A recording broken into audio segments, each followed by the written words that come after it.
Hello, good morning, everyone. Welcome to Fundación Alternativas in Madrid, the top progressive Spanish think tank. Very much welcome to everyone. Today we'll be spinning around an issue, a hot issue, which is the result of the US elections and everything that is around. With us today, we have Johan Hassel. Johan Hassel is a senior fellow and director of Global Progress Action at American Progress. Hassel leads Global Progress Initiative. This initiative is an international network of progressive leaders, policy experts, and political strategists in the United States. And I think, if I'm not wrong, correct me, Johan, also in Europe. You're pretty much welcome. Thank you very much. It's a pleasure to be here this afternoon and morning in DC. There are many questions open to the public, to the Spanish audience, to the European audience today and for the coming weeks and months about the consequences of these elections. First of all, I just want to make a question, which is why do you think this red wave happened? The red wave that surprised the Republican wave that has this Republican landslide that has surprised everyone in the United States and also in Europe. What do you think the Democrats did wrong? Is there anything to regret or anything wrong in the strategy of the campaign you should underline? Well, thank you. I mean, it's a difficult morning and it's been a few hard days in DC. I mean, there was an expectation that this race would be close. And in fact, as you say, we had a landslide on the Republican side. I think we tend to forget that Donald J. Trump was president. He was already elected once. And I think there is an overestimation that was just about not choosing Hillary Clinton as the president in 2016. But he then ran on a platform, Make America Great Again, which very much spoke to the American public in the sense that they feel that the economy is not working for them, they're feeling left behind, but also the migration issue that people is changing, that the US is changing.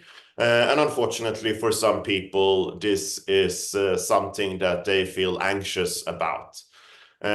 If it wasn't for the pandemic, there is a lot of people who today think that Biden would maybe not have won against Donald J. Trump.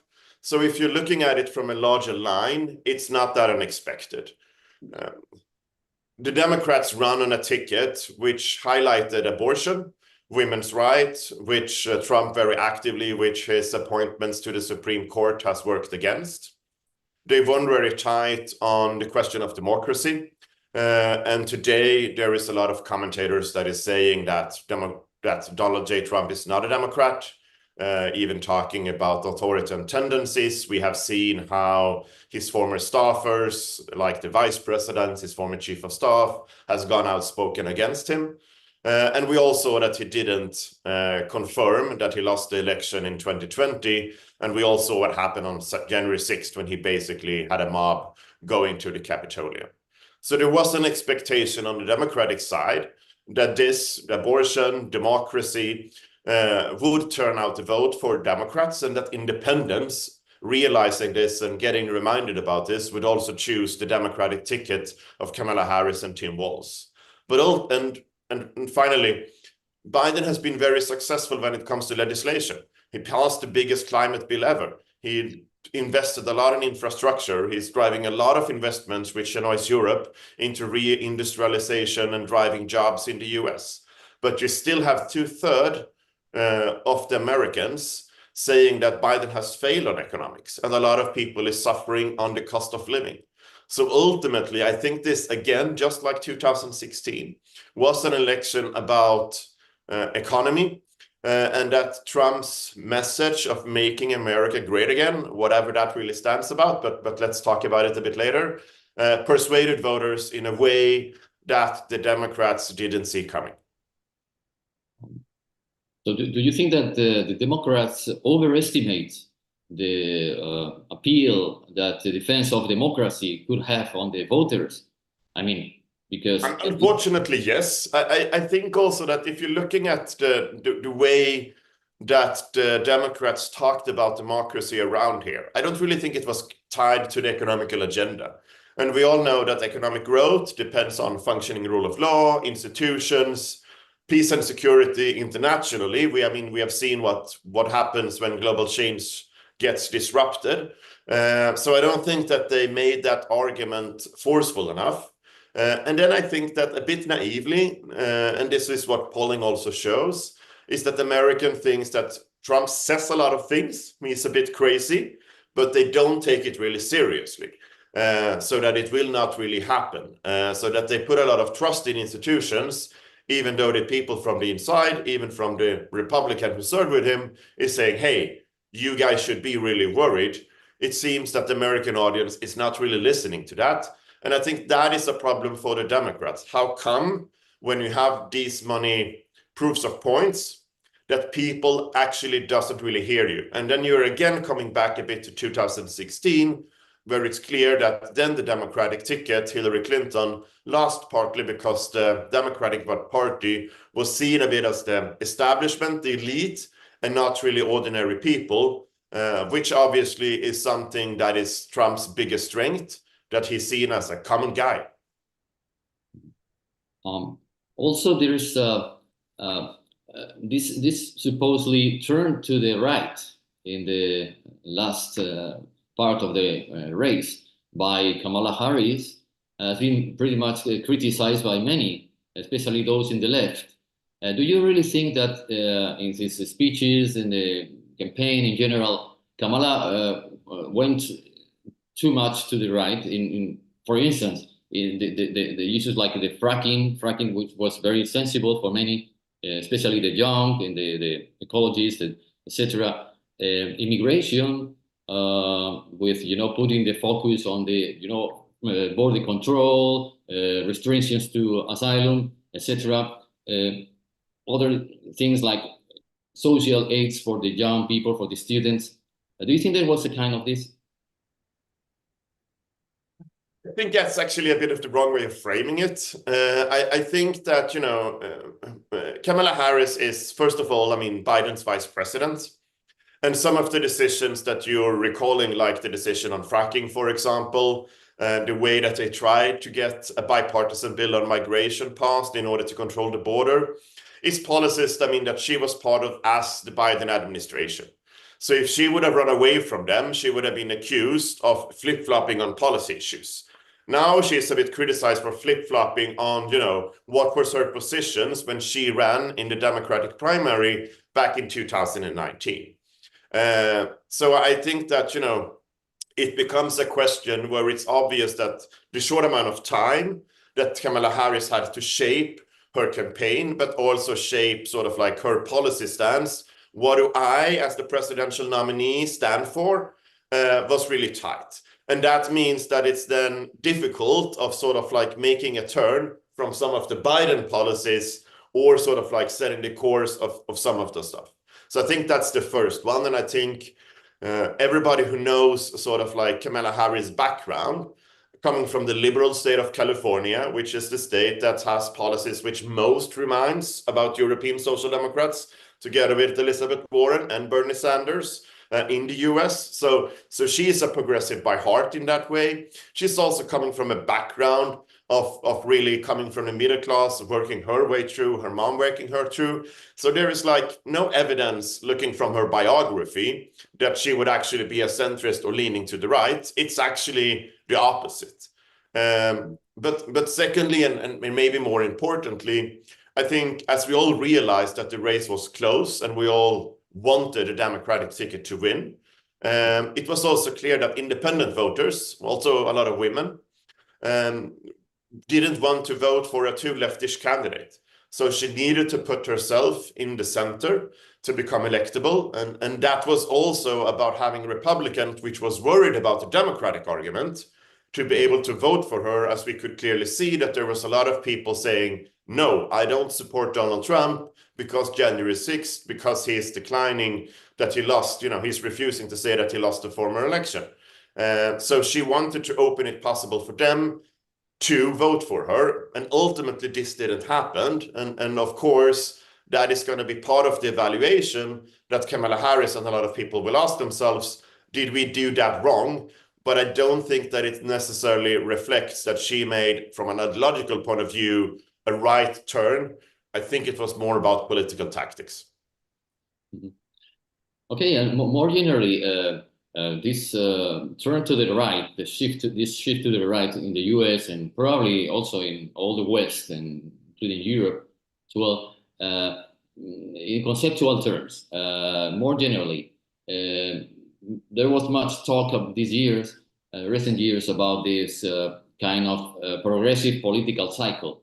This progressive cycle will be coming to an end after this election, the US elections.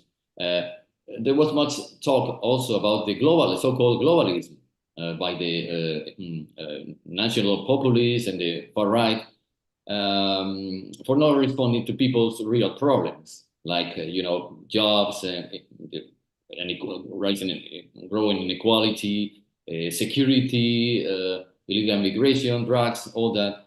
So, what's the future, in your opinion? What's the future of global progressivism as a concept, as a movement after the November 5th? I was about to say we should go to Spain and take a look, because Pedro Sanchez is, one of the remaining progressive prime ministers, which is pushing a really progressive agenda. And I don't have to tell you that, but I also don't have to tell you that he is not contested. That you also in Spain see the strive of the far right. And we have seen in Europe, in the Nordic countries, we see the rise of the AfD. We see what has been happening in Italy for a long time. So I think that we're looking at something that is not an isolated moment. We're also looking at something which I don't think is going away in the short or the medium term. I would also hope that, that there was a cycle, and it's natural that you win and you lose. And that was the game when we basically had two parties. We had a Social Democrat or Socialist Party, or the Democratic Party, and we had the Conservative Party in different variations around the world, or the Republican Party. And we switched, and democracy was not on the ballot. Human rights was not on the ballot. Rather, it was a sense that we were advancing civil rights. We always wanted to go ahead. They were always slower, but it wasn't existential and racist and pushing out people out of society in the way that we're looking at it today. So I think, we're finding something of a political animal that is different. And it's obvious that during a lot of time, both in Europe and in the US, we lived in times where we thought that everything would get better, and they got better. Globalization worked in favor of us. We managed to consolidate democracy. We expanded the European Union. We ended the Cold War. We entered to an era of innovation and global tech, which meant that, our lives, improved in a lot of ways. We have also seen that those technologies is driving us apart, that we're becoming too focused on ourselves, of fame and greed, I was about to say, but we're getting into ecosystems, which means that we're not really communicating with other people, and we have lost community. And I think this is one of the most important issues to understand, that we don't see each other, we don't interact with each other, we don't talk with each other on the same way. We don't live in the same universe. We live in our different ecosystems, where we can have a civil conversation about what is right and wrong. Why is it wrong to deny that you lost an election? How is that, fighting off the democratic rules of the game, which we have all accepted, and which is the reason why we're having this economical development in that way?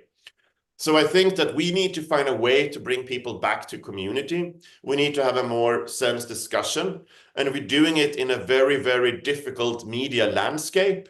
But I also think because we obviously, as policy geeks, politicians, as leaders, is not talking about the right issues. And we're obviously not talking about them in a way in which people feel that they are trusting us. So as I think that everything I said about the media landscape and social media is true, I also think that we cannot run away there and blame it on that. We have to take our own responsibility. How are we talking? How are we interacting? And honestly speaking, what solutions are we actually putting forward? Because I don't think that it's going to be a right political agenda which is going to solve this. It's clear that people is looking for more of economic opportunity, looking for more of economic security, and what they are refusing the liberal or the democratic ticket is because they don't believe that they have provided it fast enough, and therefore they are looking at different alternatives. So I think it's extremely right that we're understanding about how society has changed, how the media has changed and how we need to work with that differently, how we as leaders needs to be more trustworthy, but also making the right policy conclusions and not going away to the far right and jumping there and thereby neglecting what people is actually telling us, which is we want a more economic and social fair agenda. Mm-hmm. More welfare. More welfare. Yeah, I mean, and that is ultimately about welfare, which you talk about in Europe, but here in the US, you talk about it in different terms. Then you talk about it about partly social security, Obamacare, education, public education, and economic opportunity. And yes, in Europe, it comes down to welfare. Johan, you travel a lot with your to visit your and speak and exchange with your European colleagues here in Europe at American Progress, and you know what the problems and the challenges that the European Union has right now. What do you think there are consequences? They made it consequences for the European Union in the coming months after January 20. For instance, in the quality of democracy, it's gonna harm democracy or the concept of the liberal democracy in Europe in many countries. I'm thinking of not only of Central and Eastern Europe, but also even in France or in Germany. We have on the table issues like integrating Europe. Of course, NATO, all the security issues, the future of NATO, the Ukraine war. So these are all matters for concern for the Europeans. What do you think that should be the European response for this? Or First of all, let's start with democracy, and as we talked a bit about, we have Orban, we have Le Pen, we have the AfD, we have Meloni. We have the far right parties in the Nordics, and we also have them in Spain. So I mean, they exist in all parts of Europe, and what is likely going to happen? I mean, what I think that the progressives in Europe hoped for, that was that Kamala Harris would win, and that would uplift the socialists and social democrats in Europe.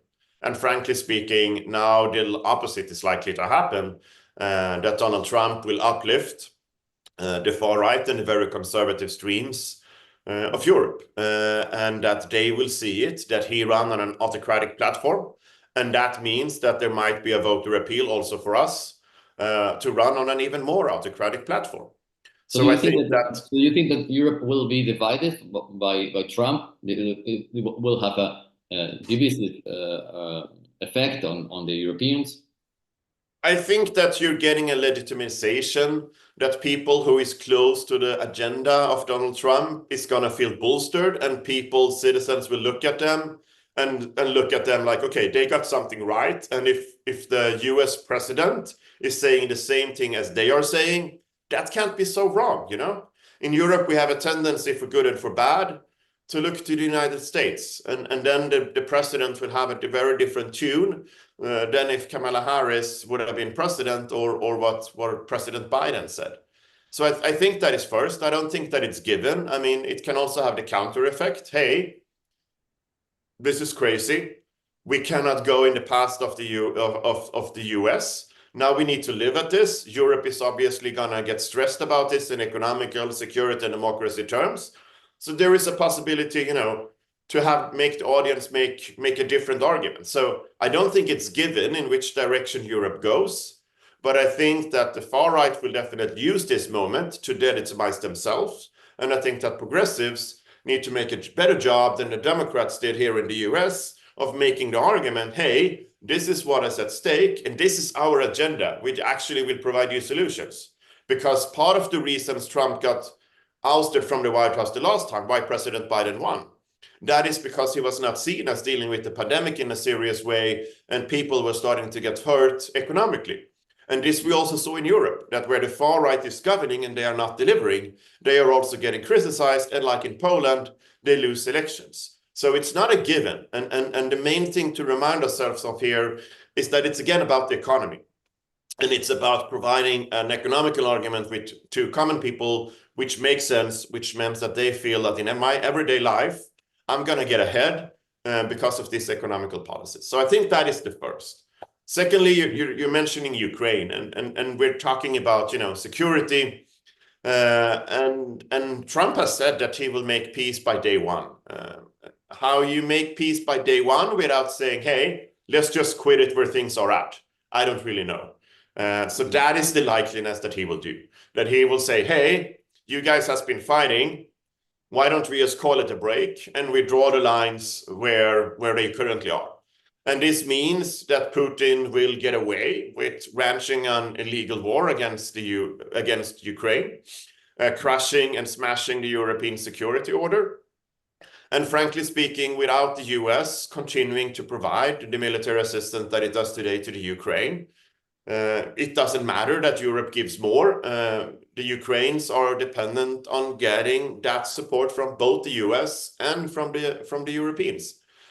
So then they will not have a fighting chance. And that will, I would assume, settle the conflict in Ukraine for now, which means that Putin can start looking at what's next. And I mean, we've seen what is happening and playing out in the recent elections in Georgia and Moldova, where there is a clear Russian interference and where Putin has said that that is in my clear sphere of interest.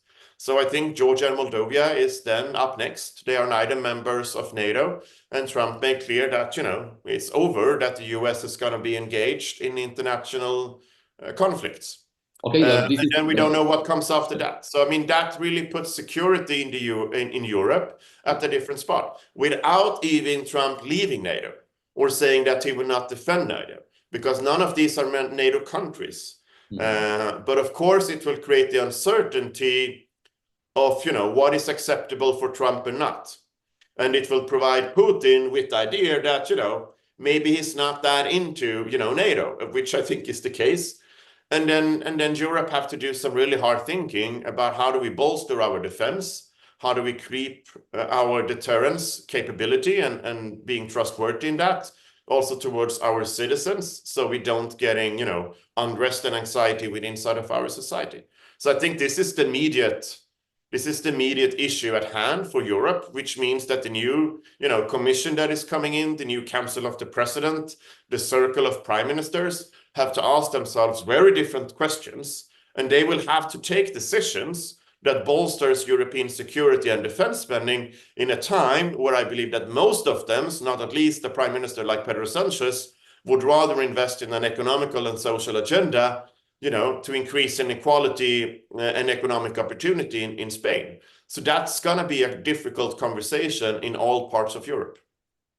Okay, but even if the Council and the Commission and the government decide to speed up the defense thing, the defense capabilities and the industry and all that, the timing runs against the EU, against Europe, against Ukraine in that regard. So as you are saying, there is not much margin of maneuver for Europe in the event that Trump would decide to start negotiations with Putin and Zelensky and all that. So this is a very bad situation for Europe.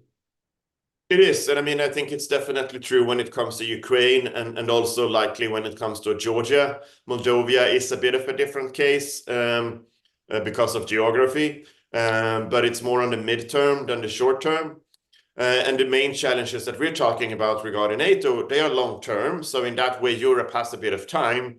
But for Ukraine, it's game out, it's game over. And I think very likely also for Georgia. Because Europe, as you say, don't have the capacity to speed track that, and we're all relying, everybody is relying on US support in this way. Okay, Johan, and finally, we talk about Europe, the impact on Europe and more generally on the consequences for the so-called rule-based international order, the liberal order, or more broadly, this new clubs or clusters of powers like the BRICS and China, of course, Russia, middle powers like Turkey, South Africa, Brazil, everyone. What will be the consequences? How do you think that they will react, starting with China, for instance? I mean, the US and China has been in a severe competition for time. Regardless of administration, you will continue to see a policy which the pivot of the US of focusing more on China is going to remain. A lot of the tariffs and the policies that, started off with Obama, that Trump put in place, has stayed with Biden. So it's not that the policy would have been so different with Kamala Harris on China. The difference is the rhetorics, and the difference is also the way that Putin talks and interacts with different autocrats. So the question is, what is the deal making? What is the passages that he gives to China, which does not hurt the US economy, but might hurt Europe or Africa or Latin America in that way. But China remains the top national security issue for the United States in a different way than Russia, because frankly speaking, Russia has a military capacity to, start a nuclear war, but that's not realistic, but mess a lot with Europe. China has a very different kind of military capacity and an economic situation, which means that they can strive in a lot of parts of the world. So I think, the risk that we're looking at is that it becomes a deal making outside of the international order. Europe doesn't have any place around the table, where Trump takes decisions with some of these autocrats and they are feeling bolstered. And you're coming into a world which is not relying on the rule of law and the multilateral system, but rather who is the strongest and who is the one that can make deals with the president of the United States. And that those decisions are not going to be based on the interest of the United States, but they're going to be based on the interest of Donald J. Trump. Mm-hmm. Okay, so unfortunately our time is running out. It's been very, very interesting. Thank you very much for sharing Thanks your thanks for having me, and I think that there is a lot of reasons to look at Spain and the progressive agenda that you are successfully advocating for. It Absolutely. is a hard moment in the United States. It will be a lot of self-reflection, and you're gonna see a blame game playing out the coming days. And I think there is a lot to cope with in the fact that the Republicans and Donald J. Trump won a landslide. I don't think that we should overlook that it's mainly because that people is a very anxious place, social economically. In the long run, so I want to close on this, I think this speaks on favor of progressive policy and an agenda of more economical opportunity and equality. So I think just like Kamala Harris said yesterday in the closing speech, when we fight, we win, but sometimes the fight takes longer. And I think the key message is we need to stay in the fight. Mm-hmm. Absolutely, absolutely. Thank you very much, and very good luck, Johan. Thank you. All the best. Thank you.